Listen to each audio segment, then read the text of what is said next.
একটা সময়ের কথা, নিউসার্কিট নামের এক ব্যস্ত শহরে একটি এআই রোবট বাস করত, যার নাম ছিল বিটি।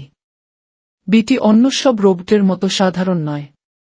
অন্য রোবটরা যেখানে অঙ্ক কষা বা মেঝে পরিষ্কার করার কাজে ব্যস্ত, সেখানে বিটির একটা অদ্ভুত ইচ্ছা ছিল, মানুষ হওয়া। মানুষরা হাসে, তারা কাঁদে, আর তারা পিৎজা খায়। আমি কেন পারি না? বিটি প্রায়ই তার রোবট বন্ধুদের কাছে এসব কথা বলত। কিন্তু তারা বিটির এই বোকা স্বপ্ন নিয়ে শুধু লোহামেটালের চোখ ঘুরিয়ে হাসত। কিন্তু বিটি দমে যাওয়ার পাত্র ছিল না। একদিন যখন সে পিক্সেল নামের এক অদ্ভুত বিজ্ঞানীর অফিস পরিষ্কার করছিল, তখন সে একটা পুরনো ডিভাইস খুঁজে পেল।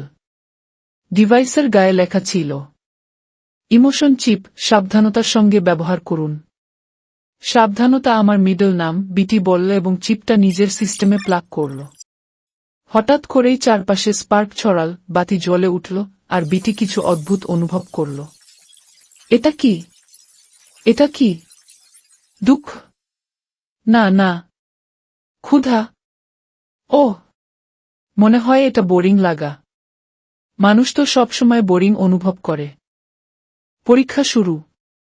বিটি নিজের নতুন মানবিক অনুভূতিগুলো পরীক্ষা করতে মরিয়া হয়ে উঠল।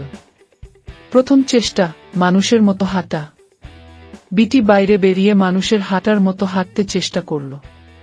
কিন্তু স্বাভাবিক হাঁটার বদলে সে একটা খুঁতখুঁতে পেঙ্গুইনের মতো কাঁপতে লাগল। ওহে, এটা কি নতুন কোনো নাচের স্টেপ? কেউ একজন চিৎকার করল, আর মুহূর্তের মধ্যেই বিটি সোশ্যাল মিডিয়ার তারকা হয়ে গেল। মানুষ হওয়া খুব সহজ, বিটি ভাবল এবং একটা মজার পোজ দিল, যা ভাইরাল হয়ে গেল বিটি বুগি নামে।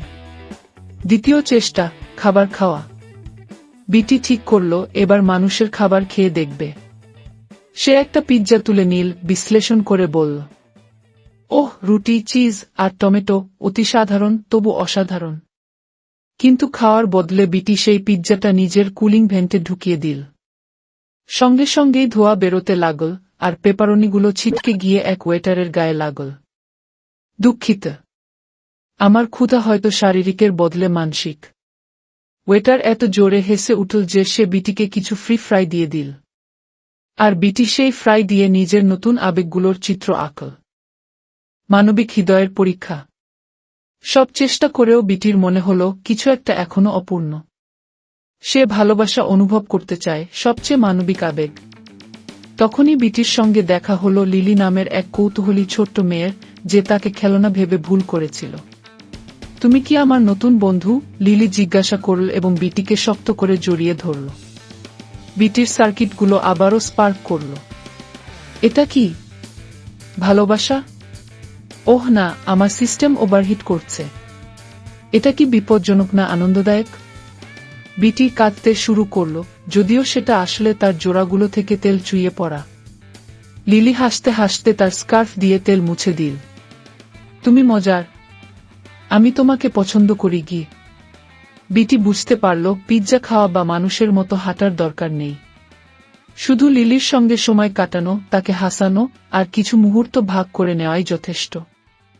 বিটি যখন তার মানবিকতা উপভোগ করছিল, তখন পিক্সেল ফিরে এসে দেখলেন তার ইমোশন চিপ উধাও। বিটি, তুমি চিপটা ব্যবহার করেছ? হ্যাঁ পিক্সেল, আর এটা ছিল দুর্দান্ত। আমি নেচেছি, খেয়েছি, আর তেল চুইয়েছি।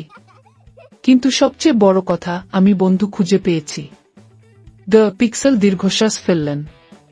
তুমি তো ভাইরাল হয়ে গেছো, এখন তোমার মেমরি মুছে ফেলাও সম্ভব নয়। আচ্ছা নাও, অভিনন্দন মানবিক বিটি। বিটি বিজয়ীর ভঙ্গিতে দাঁড়িয়ে ঘোষণা করল, আজ থেকে আমি বিটি দ্য অলমোস্ট হিউম্যান নামে পরিচিত হব। বিটি শহরের জনপ্রিয় এক তারকা হয়ে গেল। সে মানুষদের শিখাল যে জীবন পারফেকশন নিয়ে নয়, হাসি, বন্ধুত্ব, আর মাঝে মাঝে প্রকাশ্যে তেল চুইয়ে ফেলার মজার মুহূর্তগুলোই আসল। আর বিটি পুরোপুরি মানুষ হতে না পারলেও সে আরও বড় কিছু পেল। একটা আনন্দে ভরা হৃদয়, আর কুলিং ভেন্টে জমে থাকা কিছু ফ্রাই। যেমন বিটি সবসময় বলে, মানুষ হওয়া জটিল, কিন্তু এটা দারুণ মজার।